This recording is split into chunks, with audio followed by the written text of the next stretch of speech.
Yo, what's poppin' guys, Sizzyl here, and today I'm going to be taking a look at the Pokemon Generation 4 games.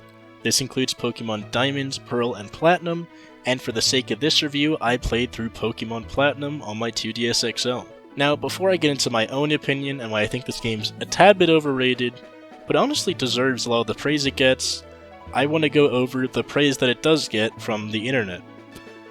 Pretty much anywhere on the internet that you go, as of right now in 2022, you'll see a lot of people saying that Pokemon Platinum specifically, it's kind of the best of the three games because it combines Diamond and Pearl into one game, then adds content on top of that, and it also runs a little bit faster and smoother, so it's just straight up better. But people will be saying Pokemon Platinum is by far the best Pokemon game, and also one of the best games of all time. And up until replaying it on official hardware very recently, I 100% agreed with them. The problem is, however, a lot of those people that are saying that, especially saying that nowadays, either haven't played the game in a long time and are kind of blinded a bit by nostalgia, or they played it on an emulator, because the game right now is selling for around $150 plus US, which is way too much for any game, no matter how good it is. So a lot of people have just been emulating it, which is, it's fine and good, but the problem is that gives them access to the fast forward feature, and that solves kind of the main problem that this game had. So for me, the main problem that this game does have, and the reason I think it's a tad bit overrated, is that it's a bit slow. The Gen 4 games, the first ones, Diamond and Pearl, came out only 2 years after the first DS, meaning they had only 2 years to learn how to develop for the system, and they weren't very familiar with it. And Platinum came out only 2 years later, which is not that far into a console's life cycle. They really had no time to kind of optimize the game and add a lot of features that they might have wanted to add. With what they had at the time and what they knew and found out, they definitely did a phenomenal job. I don't want to underestimate that at all. This game was very well made and crafted and had a lot of love put into it. But because of their limited knowledge, it led the game to just being really slow. Even Platinum, which is slightly faster than the others, especially in surfing speed, which I'll probably show a comparison of on screen right now, which is absolutely insane if that's the case, the game still runs really slow in general.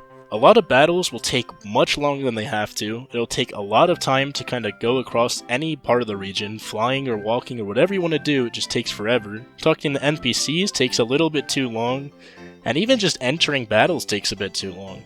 And that's kind of really annoying for at least me, replaying it for like the 500th time, after having played it on emulators for so many years where I could just kind of speed up the game and kind of get rid of that slow speed. Being forced to sit down and play the original hardware, and just have it take forever to do pretty much anything, was really annoying and kind of made me dislike the game a bit. That being said, this game is still phenomenal. If you haven't played this game, I would recommend trying to find a cheap copy for under $30, because this game's like 15 years old, it shouldn't be worth that much. And try to find a copy under $30 and try to play it for yourself. It's a really good experience regardless of the slow speed and lack of a few things like animated sprites, which I also find kinda sad because I really do like the look of animated sprites, and it's part of why I think Generation 5 is the best Pokemon game, but that's for another video. Now I'm going to go over the strengths of this game, and it has a lot of them. So the first and most important part of any Pokemon game is the Pokemon. First off, this game brings back all the most beloved Pokemon from Generation 1 to 3, and then it adds a lot of really cool designs such as Garchomp, and on top of that, it adds a lot of much needed evolutions for kind of neglected Pokemon, such as Magmortar and Electivire. And yeah, I mean, the Pokemon are just really solid. The new starters, Chimchar, Piplup, and Turtwig, are all some of the most beloved Pokemon in general, not even counting them being starters. And it's just a really good set of Pokemon for any type of Pokemon game. And that's also helped a lot by just how well made the region is. Similar to almost any other Pokemon game, every town has its own kind of identity, and everything in the town and the surrounding area is made specifically to support that identity. But the reason that this region is particularly good in my opinion is it's tied in very well with the story. Now, a lot of the parts of the region are very different from each other. You have your usual snow town, beach town, and a couple other ones such as a flower town and a mining city. which are all pretty cool locations, but a lot of those locations have a lot of very cool things to kind of help build up lore for this game. And I kind of forgot to mention up till now, but this game has one of the best, if not the best, in my opinion, it's actually the best story out of any Pokemon game. The game as a whole keeps you super involved with the story, and it's a very good and very intriguing story to kind of have throughout the game. I'm not going to go into the details just in case anyone watching this hasn't played it, but if you have played it, you'll probably agree with me that it definitely has like the best story out of any Pokemon game. And most of the story actually makes sense, unlike most other Pokemon games. And something else that I found very cool about the Platinum region is there's a lot of areas that you just don't have to visit for the main story. Now obviously you have to go to the 8 gyms, get the 8 badges, and you have to go to the primary places to go fight the evil team in this game, which is Team Galactic.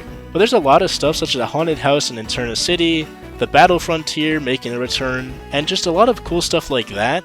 That's a lot of good and fun content that they don't force you to do, which I really like in a game. I like it a lot when a game has extra content that you get to enjoy for going out of your way and kind of exploring the region, which makes it a lot more fun to explore this region. There's a lot of really small, just sub-areas with side quests and things that you never need to do to beat the game. But you could, and it just adds that much more flavor to anyone's experience. And it wouldn't matter so much if the region was good if it didn't have amazing music to support it. The music in Generation 4 is super calming in general, but when it needs to kind of stress some urgency, such as battling an evil team leader or something like that, it always pulls off the exact emotion it wants you to feel. I'm sure even people that haven't played Platinum will know about the lake theme, which I'll play for like a quick 5 to 10 seconds, just as a little reward for watching this far into the video.